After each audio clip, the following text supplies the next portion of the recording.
Sahabat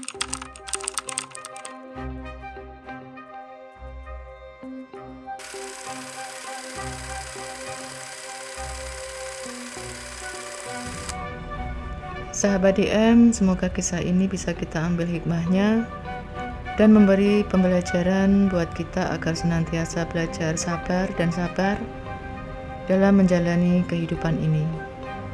Kisah ini menceritakan tentang bagaimana perjuangan seorang anak yang berumur 10 tahun, di mana dia hidup di keluarga ibu tiri, bahkan dia dengan dalih dinikahkan, padahal akan ditumbalkan oleh keluarga suaminya. Kisah ini dialami oleh salah satu tetanggaku, namanya Mbah Suki, tinggal nggak jauh ya dari rumahku di desa itu, kira-kira 10 rumah lah dari rumah orang tuaku. Saat itu Mbah Suki sudah usia 80 tahun mungkin ya, tapi masih terlihat sehat sekali. Jadi Mbah Suki ini sangat akrab ya sama ibuku. Nah, Mbah Suki sama ibuku ini sering melakukan barter, pertukaran hasil tanaman itu atau hasil kebun. Jadi kalau ibuku butuh telur ayam ya Mbah Suki butuh apa gitu, saling tukeran gitu ya. Aku pun sudah akrab ya dari sejak aku kecil itu, karena aku sering membantu dia untuk ngambil telur-telur ayamnya itu. Sama kalau lagi ngunduh srikaya itu ya, aku tuh paling suka itu, karena Mbah Suki ini orangnya baik. Kalau udah ngunduh srikaya itu anak-anak di situ tuh pasti dikasih gitu. Nah, saat itu suatu hari itu aku main gitu ya ke tempatnya Mbah Suki ini. Itu aku udah kerja di kota. Jadi aku main, aku dipersilahkan masuk gitu. Ayo nak, masuk nak gitu. Sini Mbak bikinkan teh gitu, dibikinkan teh sama dikasih suguhan apa sih dulu itu ya. Jadi pinter bikin masakan kelapa muda gitu, dibungkus sama daun pace muda. Jadi rasanya tuh agak pahit-pahit tapi tuh gurih-gurih enak gitu ya. Nggak tahu itu. Dikasih suguhan itu. Aku nggak bertanya bagaimana tentang Mbah Suki ini, tapi Mbah Suki itu dengan senang hati ya menceritakan pengalaman hidupnya. Mungkin tujuannya untuk memberi contoh bahwa kalau orang sabar itu pasti manis buahnya. Jadi jangan pernah nyerah lah orang hidup tuh, intinya seperti itu. Mbah Suki ini nak, dulu lahir di keluarga kaya zaman itu, zaman Belanda. Jadi ayahnya itu kaya sekali ya, ayah Mbah Suki ini. Uang itu ditaruh di gentong. Jadi kalau ngambil uang itu tinggal diserok. Jadi kaya sekali. Nah, ayahnya Mbah Suki ini punya 2 istri. Istri yang pertama punya 5 anak, sedangkan istri yang kedua punya 1 anak, yaitu Mbah Suki ini. Singkat cerita, nggak berapa lama ayahnya itu meninggal. Nggak berapa lama pula setelah ayahnya meninggal, ibunya Mbah Suki ini meninggal juga. Saat itu Mbah Suki itu umur 9 tahun. Nah, sedang warisan semua dari ayah-ayah Mbah Suki ini dikuasai oleh istri pertama. Jadi Mbah Suki ini nggak dikasih apa-apa ya. Udah pokoknya ikut saja gitu, nurut. Mbah Suki ini merasa sangat disingkirkan ya dari keluarganya itu. Jadi mungkin takut kalau minta warisan atau apa. Jadi Mbah Suki ini selalu dipinggirkan. Pokoknya tuh disuruh menyelesaikan pekerjaan apapun yang ada di rumah itu Mbah Suki. Padahal waktu itu Mbah Suki itu masih kecil katanya. Aku tuh sampai capek gitu tuh nak. Jadi nggak ada waktu istirahat. Kalau bangun pagi telat pun langsung dipukuli. Nah, kalau makan pun itu nggak pernah namanya makan itu disuruh ngambil lalu boleh ya ngambil lauk apa itu, enggak. Jadi kalau makan itu harus kakak-kakaknya Mbah Suki ini harus selesai makan dulu, nanti Mbah Suki ini baru boleh makan sisa-sisanya. Misal kalau seperti ayam itu nak, Mbah nggak boleh kalau ngambil ayam utuh yang baru digoreng itu. Mbah itu makannya hanya boleh dari sisa-sisa kakak-kakaknya tiri itu. Jadi ada daging-daging kecil gitu ya di tulang, itulah yang dimakan sama Mbah Suki. Itu contoh salah satu seperti itu. Jadi benar-benar Mbah Suki ini sangat menderita ya. Nah suatu hari Mbah Suki ini sakit, tapi itu dipaksa untuk kerja. Sedang anak-anaknya yang dari istri pertama, kakak-kakaknya Mbah Suki ini dimanja, nggak boleh mengerjakan apapun. Kembali lagi, suatu hari itu Mbah Suki kan sakit, nggak bisa bangun, badannya itu panas. Itu bukannya dibawa ke mantri atau berobat, tapi Mbah Suki ini malah dihajar rame-rame sama saudara-saudaranya tadi itu, termasuk sama ibu tuanya itu. Lebih parahnya lagi ya, Mbah Suki itu diseret, dimasukkan ke sumur katanya. Aku tuh dicemplungkan sumur nak, Mbak nak, dicemplungkan ke dalam sumur. Untung sumurnya itu nggak ada airnya lah, ada airnya itu cuman sedengkul. Itu kepalanya itu katanya sampai bocor, berdarah. Di dalam sumur itu ditutup sampai 2 hari. Jadi 2 hari 2 malam itu Mbah Suki itu katanya nggak makan. Ada salah satu saudara dari ayahnya itu datang nanyain Mbah Suki, kemana katanya, Suki kemana gitu. Nah itu baru ketahuan kalau aku tuh di dalam sumur nak. Lalu saudara ayahku itu bertengkar lah sama ibu tuaku sama anak-anaknya. Akhirnya kan aku dikeluarkan dari sumur tuh. Aku kira itu aku udah gak ada. Nah setelah beberapa bulan kejadian itu, tiba-tiba ibu tuaku itu manggil aku. Dipanggil lah ke ruang tamu nak. Lah aku liatin itu kok ada laki-laki aku tuh gak kenal. Terus dikenalkan sama ibu tuaku itu, ini namanya Rebo. Ini Ki, duduk sini. Ini ya kamu dilamar sama si Rebo. Kamu bulan depan nikah. Aku tuh mau nangis gak bisa nak. Kan ibu tuaku itu galak sekali. Jadi kalau ngomong itu matanya tuh sama melotot gitu. Jadi ceritanya Mbah Suki ini mau dinikahkan sama si Rebo. Katanya si Rebo itu ngelamar itu. Jadi waktu itu tuh katanya kalau ngelamar itu banyak ya ukonnya itu ya, uang yang dibawa sama pihak keluarga si Rebo itu. Katanya tuh 1 kotak gede gitu, itu isinya uang sama emas gitu. Itu diambil sama ibu tuanya semua. Setelah itu, setelah si Rebo ini pulang, Mbah Suki ini pergi minggat ke saudara ayahnya tadi. Kan rumahnya itu katanya satu kampung gitu ya, cuman beda beberapa rumah gitu. Mbah Suki ini nangis laporan sama saudara ayahnya ini, loh kamu kenapa? Aku mau dinikahkan sama si Rebo, namanya si Rebo. Nah saudara ayahnya Mbah Suki ini dengar gitu ya, ngamuk. Jadi bawa golok gitu, ngamuk ke rumah, datang ke rumahnya ibu tuanya Mbah Suki ini. Seminggu kemudian saudara ayahnya ini tiba-tiba sakit, terus meninggal, muntah darah meninggal. Nah mau gak mau Mbah Suki ini pulang lagi ke rumah.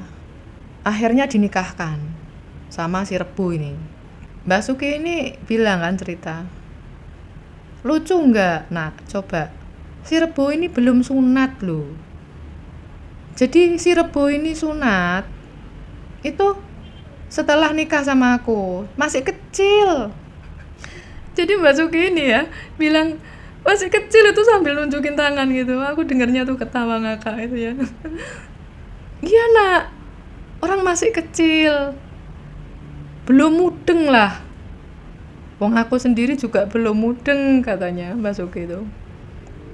Jadi waktu disunat itu aku yang ngerawat nak.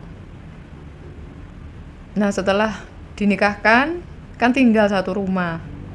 Nah si Rebo ini kaya sekali. Jadi keluarganya si Rebo ini ngasih satu rumah gitu buat tinggal si Rebo sama Mbah Suki ini. Jadi selama 1 bulan setelah menikah itu ya, itu gak ada hubungan suami istri. Karena belum mudeng kan katanya itu, masih 10 tahun. Terus saking takutnya itu Mbah Suki itu takut kalau diapa-apain sama si Rebo. Itu kalau tidur itu katanya pakai itu apa, kain jarik itu ya, Itu sampai 5 jari itu dibuat jarian untuk nutupin tubuhnya biar nggak diapa-apain sama si Rebo. Suatu hari Mbah Suki ini disuruh tidur di salah satu kamar sendiri sama si Rebo ini. Katanya yang nyuruh ibunya si Rebo itu. Lah aku tuh masuk kamar nak, kamarnya itu kok gelap, ada jendelanya tapi jendelanya itu ditutup. Saat si Rebo ini nyuruh aku nanti tidur di kamar itu, kan aku bersihkan, jadi kamarnya itu dibersihkan sama Mbah Suki dulu gitu ya sebelum dibuat tidur. Jendelanya itu dibuka. Lah si Rebo itu marah-marah katanya, nggak boleh dibuka. Pokoknya ibunya si Rebo ini bilang gitu, nggak boleh dibuka jendelanya itu. Jadi pintu ditutup, jendela ditutup. Dalam hatiku itu ya nak, lah ini nih rumah menungso, manusia atau rumah setan gitu. Rumah kok gelap. Udah, singkat cerita akhirnya Mbah Suki ini tidurlah di kamar itu. Satu malam itu nggak apa-apa, cuman katanya tuh dingin sekali kamarnya. Padahal kalau Mbah Suki ini lagi di luar kamar itu nggak dingin, tapi setiap masuk kamar di situ tuh katanya dingin sekali. Jadi selimutku tuh tebel nak. Jadi setelah 3 hari tidur di kamar itu, Mbah Suki itu mimpi. Nah aku itu mimpi kok didatengin kayak genderuwo nak. Aku tuh dipeluk sama genderuwo. Jadi itu antara mimpi atau bukan. Jadi kayak setengah antara sadar dan enggak gitu ya. Mbah Suki itu merasa dipeluk genderuwo katanya gitu. Nah itu teriak-teriak, gedor-gedor pintu. Jadi pintu itu nggak dikunci, mau dibuka itu nggak bisa, gedor-gedor itu. Terus akhirnya tuh Mbak Suki katanya nggak tidur sampai pagi itu. Nah setelah mengalami mimpi buruk itu, Mbak Suki nggak mau lagi tidur di kamar itu, dia tidur di luar. Ada hal ganjil lagi nak, saat tidur di luar, kan si Rebo itu tidur di kamarnya sendiri, nah Mbah ini tidur di luar gitu, di luar kamar gitu. Lah malam-malam terbangun itu kok bisa pindah di kamar itu lagi. Mbah itu mau bangun, mau keluar kamar lagi. Pintu kamar itu tuh nggak bisa dibuka nak. Tiba-tiba itu muncul sosok seperti genderuwo itu lagi, itu 2.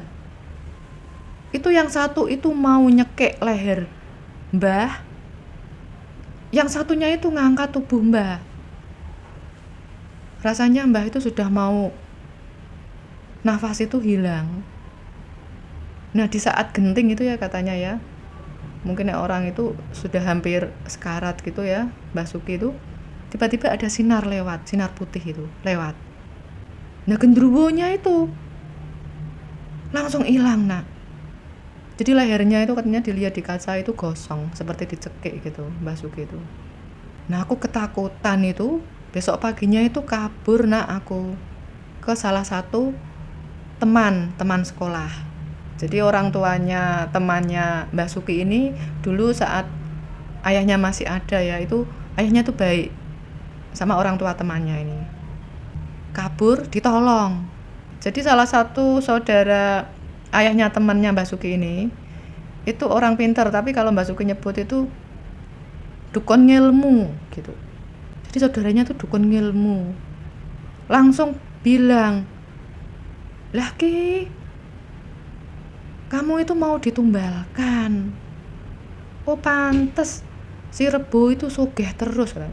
Pantes si Rebo itu kaya sekali keluarganya." Jadi rupanya saudaranya ayahnya temennya Mbah Suki ini ya tahu di kampung itu tempat tinggalnya si keluarganya Rebo itu ya sudah tahu kalau keluarga si Rebo ini memang melakukan pesugihan, dan anak-anaknya itu masih kecil-kecil itu dinikahkan. Itu tujuannya untuk mencari istri, lalu istrinya tuh ditumbalkan. Nanti setelah itu tuh mereka tambah kaya. Jadi di kampung itu katanya paling kaya. Memang benar paling kaya dia. Dengar kan keluarganya si Rebo ini kalau Mbah Suki ini kabur. Akhirnya ya sampai seperti perang ilmu katanya. Perang ilmu nak. Itu sampai 3 hari. Nah ini yang kena lagi itu ayahnya temennya Mbah Suki ini meninggal, muntah darah, kena, kalah katanya, kalah ngilmu nak. Tapi nggak berapa lama ibunya si Rebo ini meninggal. Jadi kata Mbah Suki ini ya, mungkin karena gagal tumbal istilahnya. Jadi yang mau ditumbalkan itu tadinya Mbah Suki tapi gagal. Akhirnya ibunya si Rebo ini meninggal. Nah, setelah beberapa bulan tinggal di tempat temannya ini ya, ini Mbah Suki lalu pergi keluar dari desa tersebut, desa tempat kelahirannya Mbah Suki ini. Dia pindah desa, dia ikut sama salah satu janda. Jadi Mbah Suki di tempat janda tersebut itu bekerja membantu untuk jualan di pasar. Tapi nggak sampai di situ saja. Keluarga Mbah Suki ini ya, jadi dari ibu tua ini tetap memantau Mbah Suki ini. Karena takut kalau sampai nanti ibu tuanya ini meninggal, Mbah Suki ini dapat warisan itu ibunya ketakutan. Saat Mbah Suki tinggal di salah satu daerah ya bersama seorang janda tua tadi, itu masih saja dikirimin santet. Itu taunya karena janda yang diikutin sama Mbah Suki ini juga ternyata orang ilmu. Sebutannya saat itu ya, Mbah Suki bilang itu nyebutnya tuh orang yang ilmu. Jadi rumahnya itu sering diserang. Wah, ini ibu tuamu nyerang kamu, Nduk, gitu. Bilang sama Mbah Suki. Jadi ternyata janda ini juga tahu ya kalau Mbah Suki ini sebetulnya anak orang kaya di desa tersebut, tapi hartanya itu dikuasai oleh istri pertama. Nah, setelah diserang sampai berkali-kali itu nggak kena, itu ibu tuanya Mbah Suki itu jatuh sakit. Nah, Mbah Suki ini dengar ibunya tua itu sakit ya, dengar kabar ibu tuanya itu sakit, Mbah Suki ini datang ke rumahnya. Tapi nggak ada maksud sama sekali mau minta warisan. Begitu sampai di rumah itu, bukannya dibaikin ya, malah dimaki-maki, lalu dilempar piring katanya. Nih peninggalan orang tuamu, peninggalan ibumu. Dilempar piring itu kena kepalanya sampai berdarah. Itu Mbah Suki itu cerita sambil nunjukin kepala ya, sampai membekas itu. Jadi cukup dalam lukanya. Jadi ada luka bekas lemparan piring gitu ya di kepala Mbah Suki itu, sampai tua itu nggak hilang, masih membekas. Ini Mbah Suki bilang ya, hatiku tuh sakit sekali nak, ditengok baik-baik ya, tapi mereka itu mikirnya itu selalu aku tuh minta warisan, padahal di hatiku itu sedikit pun nggak minta warisan. Mereka itu sudah baik ya menerimaku, baik sama aku itu sudah seneng. Tapi mereka itu tuh mikirnya selalu dikiranya tuh aku minta warisan. Nah, setelah Mbah Suki ini janji ya dalam hatinya nggak akan pernah mau lagi menginjakkan kaki di kampung itu. Benar, sampai umur 15 sampai 16 tahun ya, Mbah Suki ini nggak pernah lagi menginjakkan kaki di kampung kelahirannya. Sampai akhirnya Mbah Suki ini menikah dengan seorang tentara ya yang ada di desa baru tersebut. Dan harta dari seorang janda yang diikutin Mbah Suki tadi, hartanya tuh diwariskan ke Mbah Suki itu. Jadi semua hartanya tuh diwariskan, karena memang nggak punya anak janda itu. Setelah Mbah Suki ini menikah, itu ya, Mbah Suki mendapatkan kabar kalau ibu tuanya ini meninggal. Dan hartanya itu habis. Anak yang tadinya tuh 5 pun, yang 4 meninggal, tinggal 1. Nah, karena Mbah Suki ini merasa nggak punya saudara ya, lalu saudara dari pihak ibu tua itu masih 1, Mbah Suki ini baik. Jadi diajaklah tinggal bersama Mbah Suki. Nah, berjalannya waktu ya, setelah Mbah Suki itu punya anak, terus suaminya itu kan meninggal dulu gitu ya dalam tugas itu ya. Yang saudaranya ini, saudara dari ibu tua ini, memalsukan surat yang miliknya Mbah Suki, padahal diberi oleh Mbah Janda yang diikutin Mbah Suki ini. Nggak ada hubungannya dengan orang tuanya dia. Jadi dipalsukan. Ada salah satu kebun yang dipalsukan. Itu aku dengar itu tuh aku pikir jahat sekali ya. Jadi ini hartanya Mbah Suki ini kan bukan harta yang didapat dari orang tuanya sendiri atau bahkan ibu tuanya. Tapi saudara dari pihak ibu tua itu minta bagian warisan yang dimiliki Mbah Suki. Katanya nggak percaya kalau itu semua hasil dari pemberian. Pasti dulu mencuri. Nuduh Mbah Suki seperti itu. Katanya tuh sampai sidang di balai desa atau apa gitu. Dan tokoh-tokoh di desa itu sepakat bahwa warisan itu tanah milik sang janda yang diikutin, nggak ada sangkut pautnya dengan orang tuanya Mbah Suki atau dari pihak ibu tua. Nggak sampai di situ ya. Suatu hari makanan Mbah Suki ini dikasih racun tikus. Jadi untung nggak dimakan anak-anaknya Mbah Suki, dan untung Mbah Suki juga nggak makan. Dimakan tikus bener. Jadi ada makanan ditaruh di meja. Tiba-tiba itu waktu Mbah Suki mau makan, di sebelahnya itu ada tikus mati. Kok dilalahnya itu dimakan tikus. Nggak tahu waktu itu katanya dibawa sampelnya gitu ya, dibawa Pak Mantri ke kota. Itu katanya mengandung racun tikus. Di saat itulah Mbah Suki bilang kalau sudah nggak sanggup lagi, saudaranya itu tinggal bersama Mbah Suki. Mau nggak mau, itu pilihannya Mbah Suki, harus dia usir. Jadi terang-terangan memang dia ngaku mau membunuh. Jadi sempat sampai urusan polisi mau ditahan itu, katanya Mbah Suki biar nggak usah ditahan karena Mbah Suki nggak nuntut, cuman diusir saja dari rumah Mbah Suki. Mbah Suki sudah nggak mau lagi berhubungan dengan saudara tuanya itu, tinggal satu yang masih hidup itu.